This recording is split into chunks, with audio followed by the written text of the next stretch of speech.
Assalamualaikum dan salam sejahtera. Saya Dayang Nurwahida binti Muhammad Ibrahim akan membentangkan refleksi individu kaedah mengajar bahasa Melayu. Isu kekurangan pengetahuan pedagogi dalam kalangan guru terutamanya dalam aspek pengurusan bilik darjah, kawalan kelas, interaksi dan komunikasi, serta strategi pengajaran merupakan salah satu cabaran yang besar memberi kesan kepada keberkesanan proses pengajaran dan pembelajaran di bilik darjah. Penguasaan pedagogi yang lemah boleh menyebabkan pelbagai masalah dalam pengajaran yang akhirnya memberi kesan negatif terhadap pencapaian pelajar. Oleh itu, saya akan mengupaskan langkah untuk meningkatkan penguasaan pengetahuan pedagogi.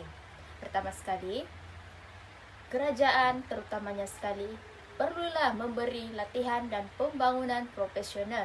Sebagai contoh, guru perlu diberikan latihan program pembangunan profesional yang memberikan fokus kepada kaedah pengajaran yang terkini. Sebagai contoh, melalui kursus-kursus, seminar-seminar berkaitan teknologi yang terkini. Ini karena kita telah berada di abad ke-21 yang menggunakan teknologi sepenuhnya dalam proses pembelajaran dan pengajaran. Seterusnya, penggunaan teknologi pembangunan. Penggunaan aplikasi dan platform digital boleh membantu dalam menyampaikan pengajaran secara lebih interaktif dan menarik. Seperti yang kita lihat pada hari ini, kebanyakan guru menggunakan aplikasi teknologi melalui pertunjukan slide semasa dalam proses PDP, yaitu proses pengajaran dan pembelajaran dalam bilik darjah. Selain itu, langkah untuk meningkatkan penguasaan pengetahuan pedagogi ialah dapat diambil melalui pengalaman praktikal. Guru perlu mendapat lebih banyak pengalaman praktikal dalam mengendalikan pelajar dan situasi dalam bilik darjah.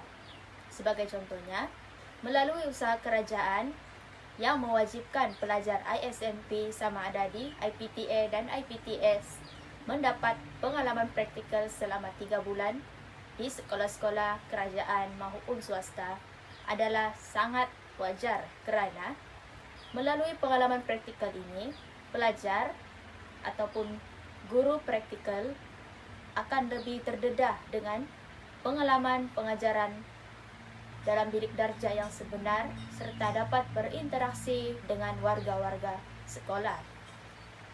Akhir sekali, refleksi dan penilaian guru. Guru juga perlu sentiasa melakukan refleksi mengenai pengajaran mereka dan berusaha untuk menilai keberkesanannya secara berkala. Sebagai contohnya, guru hendaklah melakukan penulisan yang lebih mendalam dalam rancangan pengajaran harian berkaitan proses pengajaran pada hari tersebut, agar pada hari seterusnya guru akan dapat melihat di mana ada kelemahan dan dapat memperbaikinya pada masa yang akan datang. Seterusnya, saya akan memaparkan satu video pengajaran yang menggunakan kaedah pendekatan pedagogi yang baik. IT. Gambar IT. Okey, gambar yang kedua ni, gambar apa? Kopi. Siapa suka minum air kopi ni? Okey, seterusnya. Seterusnya gambar apa ni? Gambar deton. Gambar sabun, sabun. Sabun ni kita guna untuk apa? Okey. Seterusnya, gambar apa ni? Okey, semua sama-sama. Air jus. Air jus. Air jus. Air jus. Okey, bagus. Seterusnya, saya akan memberikan contoh-contoh situasi kekurangan pengetahuan pedagogi mempengaruhi pembelajaran pelajar. Pertama sekali, kegagalan dalam pengurusan bilik darjah. Seorang guru yang tidak mahir dalam pengurusan bilik darjah mungkin mengalami kesukaran untuk memastikan pelajar memberikan tumpuan dan berkelakuan baik. Seperti yang dapat kita lihat pada hari ini, kebanyakan guru tidak dapat mengurus pengurusan bilik darjah dengan baik bagi kelas-kelas belakang. Hal ini kerana murid tersebut tidak mendengar dan dan menghormati guru yang berada di hadapan kelas. Kesannya, proses pengajaran dan pembelajaran pada hari tersebut tidak dapat dilaksanakan dengan sempurna. Contoh situasi kedua ialah kawalan kelas yang lemah. Guru tidak memiliki pengetahuan yang mencukupi dalam mengawal kelas.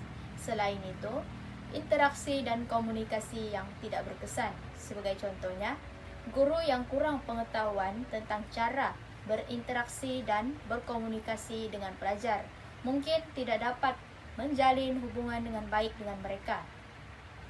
Akhir sekali, strategi pengajaran yang tidak sesuai. Penggunaan strategi pengajaran yang tidak sesuai dengan tahap perkembangan atau gaya pembelajaran pelajar juga boleh memberi kesan negatif. Sebagai contohnya, proses pengajaran dan pembelajaran murid berada di sekolah rendah adalah jauh berbeza daripada proses pengajaran dan pembelajaran murid yang berada di sekolah menengah. Hal ini kerana perkembangan mereka amatlah berbeza. Kesimpulannya, penguasaan pengetahuan pedagogi adalah kunci utama untuk meningkatkan keberkesanan proses pengajaran dan pembelajaran di bilik darjah. Dengan langkah-langkah yang tepat dan komitmen untuk terus belajar dan memperbaiki diri, guru dapat mengatasi kekurangan dalam pengetahuan pedagogi dan memberi impak positif kepada perkembangan pelajar. Khususnya, kursus seperti Kaedah Mengajar Bahasa Melayu memainkan peranan penting dalam menyediakan guru dengan alat dan teknik yang diperlukan untuk menghadapi cabaran masa kini dalam dunia pendidikan. Sekian, terima kasih.